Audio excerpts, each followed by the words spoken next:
सराय के मालिक ने एक छोटी लड़की की आंखें और कान सिल दिए, फिर उसे फर्श के नीचे छिपा दिया। लेकिन सबसे डरावनी बात यह थी कि वो ऐसा पहली बार नहीं कर रहा था। उसी दिन सराय में एक नई लड़की आई जिसका नाम जेना था। जेना को आवाजों से बहुत परेशानी होती थी। छोटी सी आवाज भी उसका ध्यान भटका देती थी। यहाँ तक कि अपनी माँ के खाना चबाने की आवाज भी उसे पसंद नहीं थी।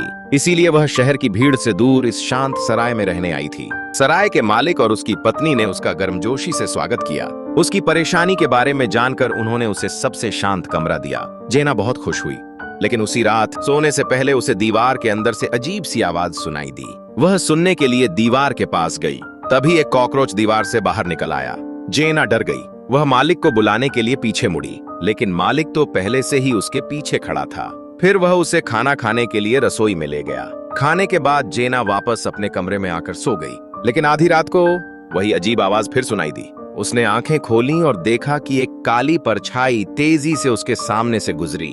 वह उठने की कोशिश करने लगी, लेकिन उसका शरीर बिल्कुल भी नहीं हिल रहा था। तभी मालिक उसके सामने आया। उसके हाथ में एक स्केल था और वह उसके शरीर का नाप ले रहा था।